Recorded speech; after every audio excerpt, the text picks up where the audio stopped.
2 wins so far this season for Tim Fuller. His last one came last Friday, not this past Friday, but 8 days ago. We're here at Atlanta Legends Raceway in Canandaigua. He also won a series race down at Bridgeport, but last week here at Canandaigua, he was spitting and popping and having all kinds of problems. So I guess we'll start there. I was talking to you over the course of the night. You were thinking carburetor. You did get it fixed. How did you fix it, and what did it end up being?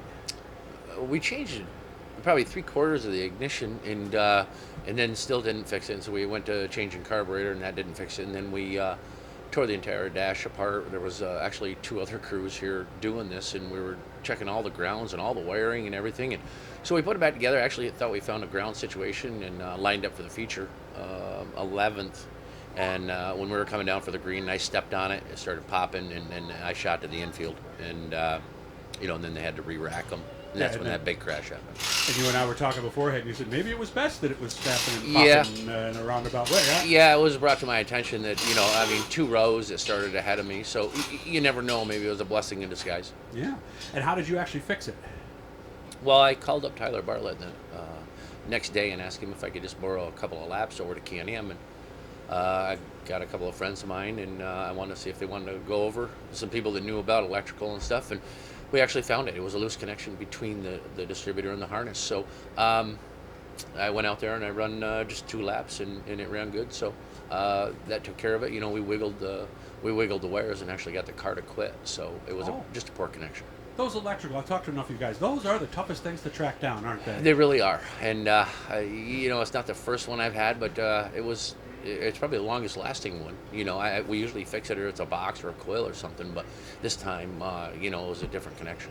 How was Can Am last night? I saw Billy Dunn won. You were right behind him, or were you just second? I was just second. Yeah, no, I was. He was I kind of screwed up. I got there first because it's a race to see who can get there first, and I got there first, and then we had a restart on lap 2 or 3, and just a split-second move, and it cost me a little bit, and I should have went low instead of high, and the guy got me up over the bank, and I think 5 or 6 cars passed me, and Billy got by, and I don't think we had another caution after that, and it just got so stretched out, and he was like gone for a straightaway.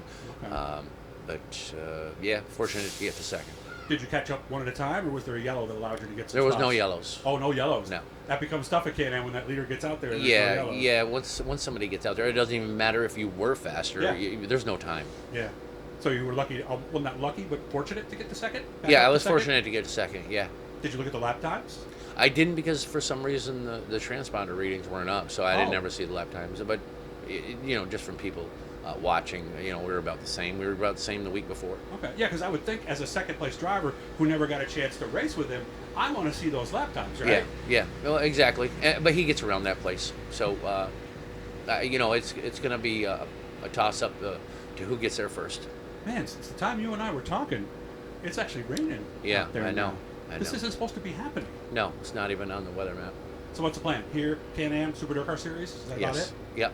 Anything else? No, I mean, if they throw a special in here or there, I think there's a few specials at Mohawk. Mm-hmm. I'm probably going to do a little bit of that. If they ever open the border at the end of the year, there's always specials up there. Right. I'd go over there, but no, I'm just going to follow select series races. I'm probably only going to miss a couple of more, but I'll just, do this. Okay. Now, as somebody who gets around a lot, and you're up north in Watertown, man, this is really tough. I mean, it's been over a year since we've seen our friends from north of the border. Yeah, well, my crewman is there. You lost a crew guy over there, huh? Yeah. Well, he's been with me for 15, 20 years, and he hasn't been over. I've talked to him on the phone the best I can because he speaks French, and it's terrible for them guys. They can't come back over here and race. I mean, he's a diehard race fan, and he's great help on this. So hopefully, they open it up and he can come over here. I wish you all best, man. Again, hit the blue E down in the corner, and all you guys in Canada, we're thinking about you, man. We miss you guys so much because we've known them for so long, and now we can't see them and everything. So hit the blue E, it'll subscribe you, let you know every time we're talking to somebody cool. Now we'll see you out front tonight, right, Tim? I've tried. All right. Thanks.